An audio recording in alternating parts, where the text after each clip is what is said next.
Hey guys, welcome back to Day Drinking with Bilbo. This is episode 9, I think. We're not sure really how many of these we're going to do. When a drink combination inspires me, we'll film one. So right now I've been giving you one every day because, well, one, I'm bored. Uh, two, I think you're finding it at least mildly interesting. And three, I was inspired to create a whole list of pairing classes at first.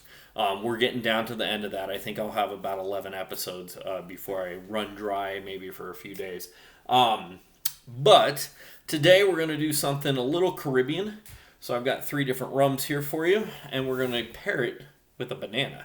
Now, I'm in a completely different spot filming wise than normal. You've seen me outside, you've seen me over on my couch in the living room. Today I wanted to come to the dining room because it's snowing outside and I wanted you to be able to see that. Now, this created a huge lighting issue, and all of my theatrical people out there will completely understand what I'm going through. So I actually put up a light and this episode's more produced than any other episode we've done, is what I'm trying to tell you. I wanted to make it so you could at least see me a little, even with the backlight in there, and be able to see the rums and that kind of thing. But I also wanted you to have the gorgeous view that I get every single day. So, welcome to episode 9, Rum and Bananas. Don't forget, you're going to want to grab your water. Now, why did I choose bananas? Well, because I think it goes with rum really well. And because I think you probably have a banana in your house. If you don't have 3 different rums, grab 2 different rums. If you don't have 3 different styles of rum, grab a couple different brands of rum. You know what I mean? The point is that you're given a little variety here. So we're going to be comparing a white rum, which is actually clear. And for that, I've got Bacardi. We're going to compare a dark rum. For that one, I'm using the Kohana, which you'll recognize from my previous episode where we did all the Hawaii spirits. I don't remember what food we paired that with, honestly. But you'll recognize that. So it's a dark rum, and that means, barrel aged. And then we have a spiced rum. Everybody knows Captain Morgan's, right? This is your standard rum and Coke rum that you're going to get when you order that. Now, real quick on the rum and Coke, if you're ordering a rum and Coke without a twist of lime in it, you're doing yourself no favors. That twist of lime really elevates that rum and Coke and makes it a more enjoyable beverage. Rum and Coke can tend to taste like Coke that's been sitting for a while.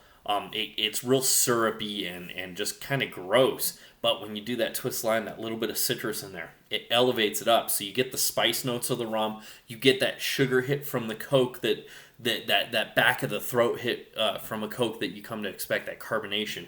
And then that's all that lime does, is that it's elevating that for you. Now, another little note on rum and Coke. It's called a rum and Coke. Not a rum and Pepsi, not a rum and Dr. Shasta, whatever. It's rum and Coke. If you go to a restaurant and they don't have Coke products, they're not making you a rum and Coke. They're making you a rum and an abomination. And it's not going to taste as good. You need Coke for a rum and Coke, yeah? Okay, enough about me going off on that. We're going to start here with our white rum. It smells like sweet alcohol. That's all. Yeah, I mean, it's got a nice nose to it. White rum's not my favorite rum of choice, but I haven't had it in a while, so that was actually kind of tasty. Now, on my banana here,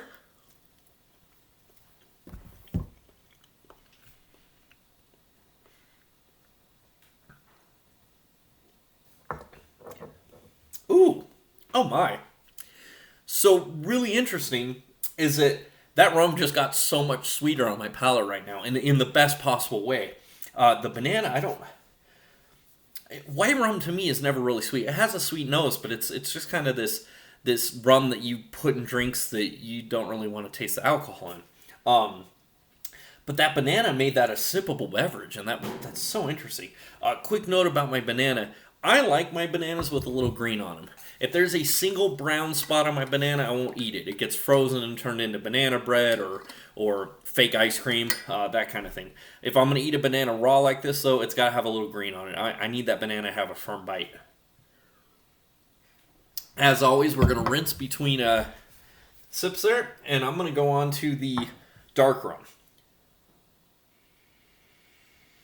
So you smell wood, you smell barrel in a dark rum, right? Still get that sweetness though. Ah, man, that's got to be my favorite rum on the planet, honestly. Let's see how it goes with the banana.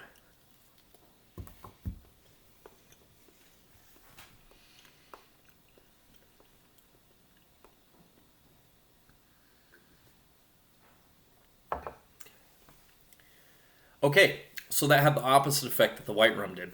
The dark rum kind of mellowed out a little bit. You don't get quite as much of that deep, rich molasses flavor that you want in a dark rum. It kind of goes away in the banana. But what that tells me is that we used to make this really weird dessert. It's especially great if you're camping. You take a banana, right, and you cut it down the middle. Leave the peel on because you want the peel for this part. Cut it down the middle and kind of open it up like a little boat, right? And then shove some chocolate in there. Wrap the whole thing in foil and throw it on the grill or on your open fire while you're camping, right? Let it sit so that chocolate melts in. And then when you open it up, you kind of peel back the peel a little bit and you just spoon that out.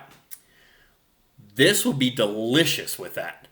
Just a nice little drizzle on top, and let it caramelize in that fire, because that was such a great combo, but not necessarily because it did something to the rum, but because the rum did something to the banana. And that's important too.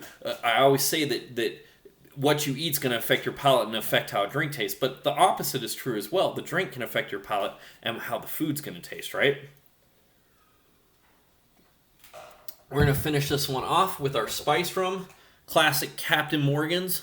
I'd stand up and do the barrel pose, but I'd be out of shot and nobody wants to see my stomach. So spice rum is sugar. It's just yummy, yummy sugar. And then there's that yummy undertone of spice, that natural taste. And it's a fun, good thing.